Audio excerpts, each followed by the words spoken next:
Hey guys, how's it going? Michael Troy here. Welcome to another Elementals Monday, the weekly recap of one of the best indie comics from the 80s by Bill Willingham. This is issue 17, concluding the adventures of Captain Cadaver. Such a great issue. Check out this gorgeous cover. Cannot wait to share it with you. Subscribe to my channel if you haven't already. Hit that like button and let's get right into it. All right, for a little update on the Elementals 40-year anniversary tribute book that I am putting together. I am waiting to hear from the printers. So we are at a good place. We are coming to the finish line. I am so excited. I cannot wait, you guys. And so exciting announcement coming soon. All right. So we covered Elemental 16 last week. Captain Cadaver, one of my favorite characters. Visually, he is so fun and cool. He looks like Orko from He-Man. He's got this happy face with fangs, and he's like this short, fat Jewish lawyer who speaks in kind of like a demon rhyme, but he's very like kind of rapey. I hate to say he's like a total perv, and his dialogue is like cringe for days. What would you do if you woke up and you were a fish? Well, I'm gonna throw myself right out that window just as soon as I finish this beer. I said it last issue and I will say it again. I totally regret passing on the Fish Police. I love the art of Steve Moncuse, and I don't know. I think it just wasn't available to me. I didn't see it on the stands or something like that. I don't know why, but anyway, it looks fun. I noticed how it has sort of this Art Nouveau kind of thing that Matt Wagner was doing in Grendel. I wonder if one was an influence on the other. Interesting, right? Bill Willingham story, pencils, Keith S. Wilson inks, Bob Pinaha letters, Kurt Mauser colors, and we have what do you call it? Vortex flailing in the air.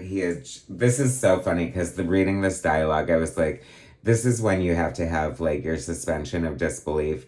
And I think this is why modern writers don't have like thought balloons or narration or exposition. Because he's saying, I was out of control. All I could think about was the pain of having my eyes bitten out. Without concentrating, I was unable to stay airborne. I began to fall out of the sky. All I could think about was the pain of having my eyes bitten out. Yeah, no shit. I just thought that was kind of funny. I don't know why. Anyway, so I have to say one thing that took me out of this issue is I've been contemplating like the inks of Keith S. Wilson. And I have to say that I'm, no offense, but he looks like somebody who's like really good at calligraphy, who's like drawing a comic book. Because you can see like the crow quill moves and like the pen work. But the embellishment of the faces and stuff is just so ugly to me compared to the way Rich Rankin did it. And if you just know like Bill Willingham's like pencils and how beautiful they are, I just think it brings it down a little bit. I remember not liking the Switch during the original run, reading it as a kid, and I feel the same way now. I'm sorry. The story is fun. The pace is so good. It's such a great superhero comic book. I love the way Bill Willingham did some like really inventive things. It's so funny, like the characterization here. I can so relate to Fathom. I've always loved her. She's like sort of the superhero who just really got thrown into it and is just faking it until she makes it. Morningstar was attacked last issue, and Becky's thinking, Morningstar, when I found Morningstar, she was cut up pretty badly. She was unconscious at the time. I thought she might have been dead. I couldn't remember a thing from my EMT class, so I just dragged her out to the elevators. That is so me. I would be like so useless in a panic situation. Look at this little vampire ravage the team. Here's Monolith. Is he alive? What do you want me to do? Check for a pulse. That is such a cool splash page there. I love that so much. I love Monolith's design, how his arms are like really long, and it just sort of makes him look different from, you know, the obvious comparison of the Thing. I love their Porter Scott, their little government liaison, his like totally 80s garb here with the pants with the pleats and the little skinny tie and the cuffed like sleeves. It's so funny. So here we get and I have to say, reading the credits, I'm glad that Jack Herman didn't script this because I was reading it and like his thoughts are just so gross. He's like, rape you, rape her, blah, blah, blah, and just like all this gross stuff. And I don't know why he's like that. Like, it makes no sense whatsoever. Like, he sings in movie lyrics, he rhymes, and it's supposed to be, I feel like it might be like a nod to the demon in a way, but I'm not sure. But I don't know. It just feels like I feel like Alan Moore was kind of one of those writers too, who always had to put like rape and like perviness into his writing, and it's like I know it may be more a sign of the times or whatever, but it always has an undercurrent of ickiness for me, especially now for some reason. I don't know why. But that said, I love the design of the character. He's such a cool, fun character and a vile villain. So I guess a vile villain would think like that and have those kind of gross thoughts. I thought this was an interesting development here because the elementals take a beating. You know what I mean? They're not like your Marvel superheroes who can like be thrown through a wall by, you know, like Kang or something and then just sort of like shake it off. When they get hurt, it's like hardcore. He breaks his hand off, but then he realizes he switches to his human form and his hand is restored. So he's assuming when he turns back, Bernie Marrow's Grendel, sublime, so good. Another favorite of mine from Kamiko. I have covered that. So rest in power, BEM. Anyway, so he's like, oh, now that you're flesh, I'm turning into a wolf and attacking you before you have a chance to turn back into rock form. See what I say? Like, when I see a panel like this, there's like a lot of like inking skill going on and it does look nice, but her face looks ugly again. And I'm not going to harp on it, but I'm just saying, like, I feel bad because the quality of ink, like, I can tell, like, he knows how to ink, but I'm just thinking maybe it's not the right fit. Like, I just don't like what he's doing to his faces. So he rips the ass out of Tommy's pants, and he's like, oh, Christ, not again. Apparently, Tommy's lot in life as a superhero is to show his ass to the world, and what can I tell you? But just fun. I just love the fight choreography, just the way Bill moves the characters through the story. This is a cool panel here. I love that. But see then this just looks kind of sloppy in the hair. I don't know. I'm not gonna go on about the inks anymore.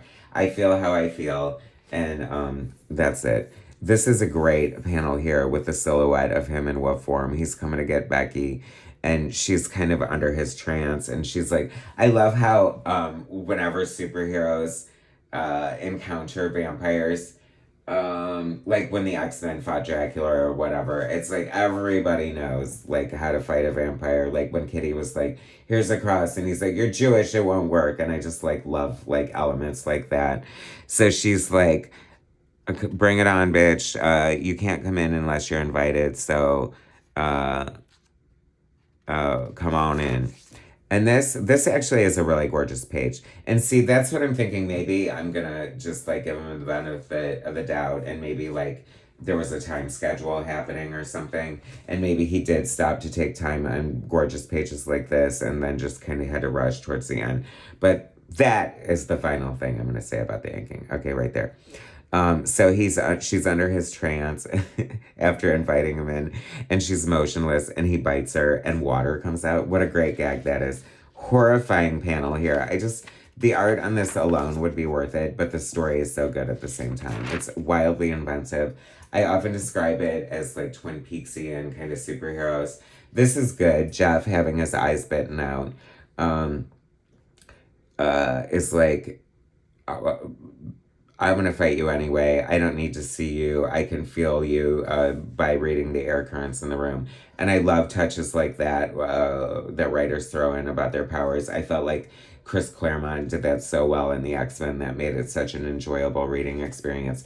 And I echo that sentiment here.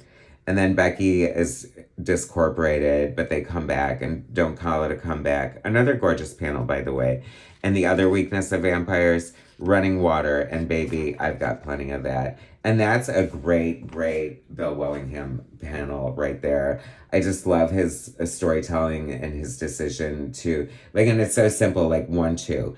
Blast the vampire off of the penthouse with a spray of water. His bones are falling into Monolith's arms. By God, it worked. I loved it. Here's the summation. Look how awful Jeanette looks. Oh my God. Like, what are those eyebrows? That is, you should be ashamed of yourself. So anyway, then we get this great epilogue at the end. 26 pages. So maybe there were tight deadlines. I'm thinking, you know, other comic books at this time were doing 22. And that always kind of made me love Kamiko more as well. Like they were giving you more bang for your buck. I mean, it was more expensive at $1.50. I think it was double like whatever Marvel was putting out at the time. So, you know, they had to make it worth it. And this, one of the best, creepiest creations in the elemental world, Chrysalis. So cool. She looks much better with her helmet on. See, you can see Night and the Enemy, Harlan Ellison. I had that. It was so good. Gorgeous Ken Stacy art for days. The Grendel collection, amazing. Chrysalis, so cool. I love her holding the flower. See, Elementals had these great wraparound covers. And the hard thing about wraparound covers is, you know, especially now with like the internet, like when you look them up, you're only going to get the front cover, right? So it has to be a compelling image of itself. And it was rare when he didn't use like the whole cover and like this added panel. So it's a fun cover nonetheless. I love it. Like it's so cool and iconic. Very like, I don't know, like that pose like through the legs with the butt shot is feels very 80s in a way. I don't know. Is that an homage? I'm not sure. I feel like it is. Anyway, thanks. If you know, you know, and then you can tell me in the comments. Thanks for watching, guys. Subscribe to my channel if you haven't already. Hit that like button, and I will bring you more soon. Thanks for watching.